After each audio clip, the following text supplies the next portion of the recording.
Stephen of Art of SES. I'm an illustrator, freelance artist, and Twitch streamer. I create artwork of comic book art, my own characters. I'm also working on my very own comic book. That's this one over here, titled M is for Monsters. My name is Remi Abrams. I'm a digital illustrator and game designer, and I'm based in Cape Town.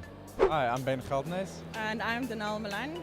And we create Cottonstar, and we're both illustrators from Gardens in Cape Town, South Africa. Yeah, we're married to each other, so we do live together. My name is Ephraim Mpofu, and I come from the Eastern Cape in a small town called Lady Grey. I'm a comic book illustrator and a concept artist illustrator. I'm also originally from Zimbabwe. Hi, I'm Jarryd. I am the creator of the virtual studio Kaos Production Studios. I do the comic book Super Duds and characters and general illustrations, logo designs. My name is Lynton Levengood. I am the creator of the Modern Dragon by evening, and I'm an art director at Sunrise Animation by day. Jarryd here from PolyMuir. I approached him, teamed up with him. By day I'm a game designer, and by night I'm making this stuff as a hobby.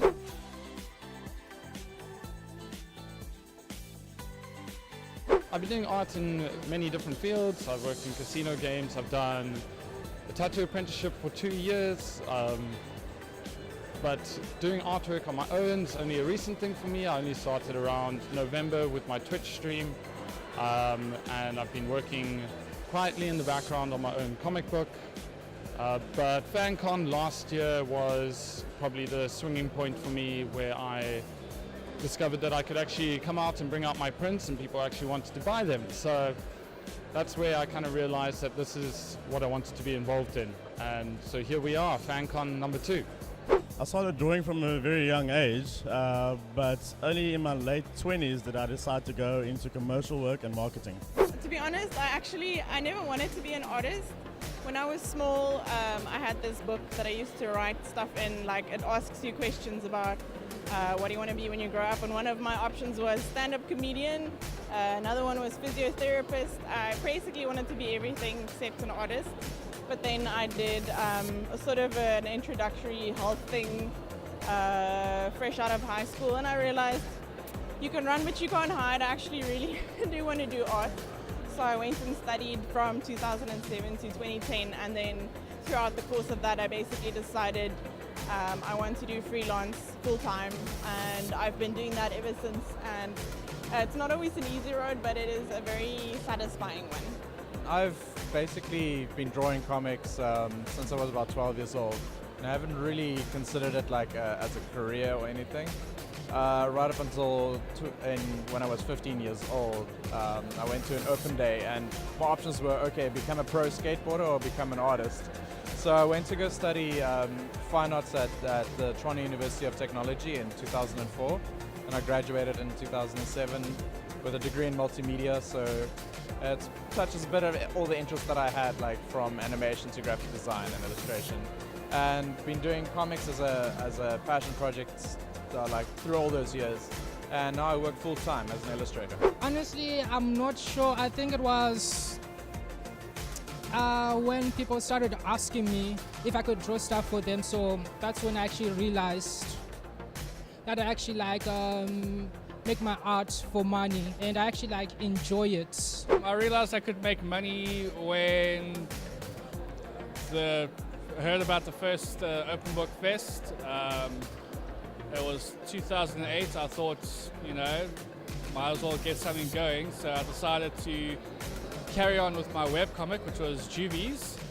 I decided to then make a print run in a volume. That was the first comic I sold at the Upper Comic Fest a good couple of years ago. Then I came up with the idea of Super Dud, the most inept superhero in Cape Town. When people started paying me, I mean, I just started doing what I loved, and people started giving me money for it in return. So I just kept on doing it, and it kept on getting bigger and bigger. And what started off with maybe 10 orders turned into 50, turned into 100. And I think it was my first company, Triggerfish, who actually said, well, hey, how about we pay you for a box of these? And that's where it started out, and now I'm over here. Just over 10 years ago, finished studying animation and got my first job at a company called Character Matters. And yeah, it took me a while to click that I could get money doing art and everything, but thankfully we have an amazing growing animation industry here locally. So yeah, I've been working in the animation industry for more than 10 years, and in the evenings I would always hustle and make my own art and work on my own IP.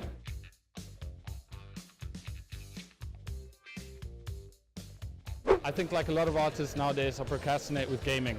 I play way too many games. I'm a big fighting game enthusiast, as you'll see through some of my pieces, Street Fighter, Tekken, the new Dragon Ball Fighter Z. Yeah, when I get lazy, I'm either gaming or I'm watching other people on Twitch. Well, whenever I deadline, the only way I procrastinate is actually by drawing. Keeps the mind going, but I still stay busy. I clean, I clean my desk. Definitely a lot of cleaning, a lot of farting around on the internet. A lot of YouTube. A lot of YouTube. I know all sorts of interesting random facts about how everything is made. But yeah, actually I find the desk cleaning thing to be sort of it's like that last little push before I know I'm going to start actually producing work. Because when my desk is clean, I feel like I can breathe and there's space, because I'm actually kind of a cluttered person overall. So once that cleaning thing starts, I know, okay, pretty soon after this, I'm going to actually produce work and it's going to be great. Yeah. And for me, it's just games. Well, like I used to play a lot more games when I was younger, but now like I procrastinate by doing more illustration and a lot of YouTube. So I always keep in mind that I have to draw, that I have to get it finished every single time, because like if I don't keep that in mind, I'm mostly like completely forget and don't even have the energy to actually like finish your work. So I always keep in mind like to always try and finish something before it gets difficult later on. When I've got a deadline, yeah, I kind of freak out. But not so bad as like literally freaking out. It's just I have to focus on what I do and just know that I can do it if I put my mind to it. Just have to get on with it. The hardest thing is just to get started on something. So have a clean, orderly workplace, and prepare before you get started, and then just start whatever it is, whether it's a painting or a sculpture or an art project. Just start it and do a bit each day, and eventually a little bit every day builds up into a finished thing.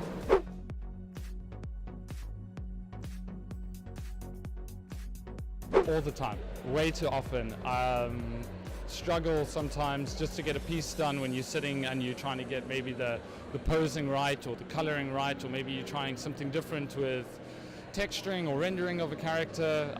Definitely have a writer's block in those times, and I always found that the way to get past that for me was to pull myself away, maybe game a little bit, maybe start a different drawing.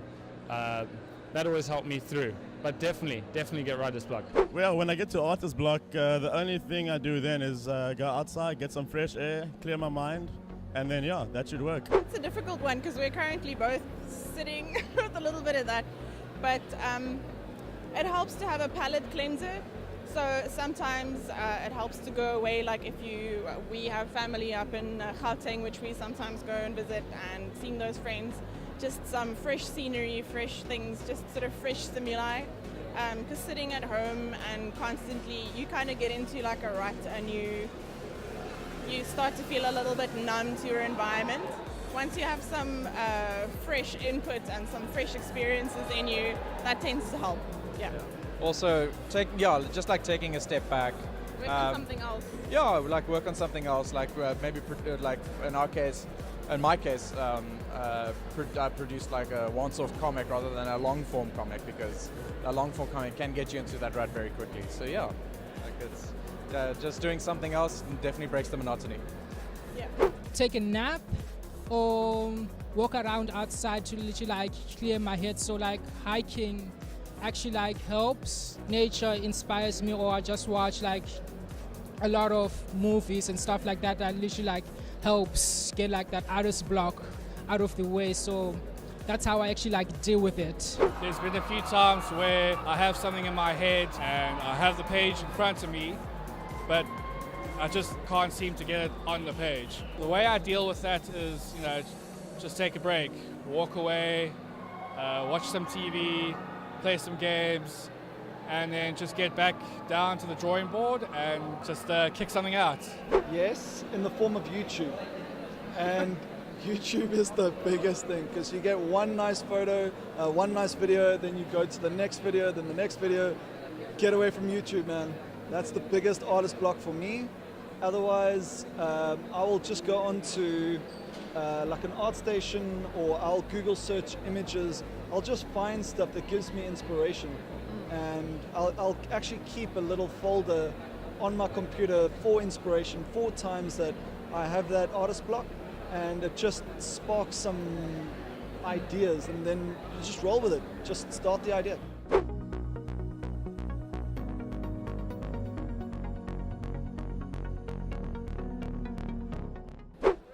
Sorry, you are in the way.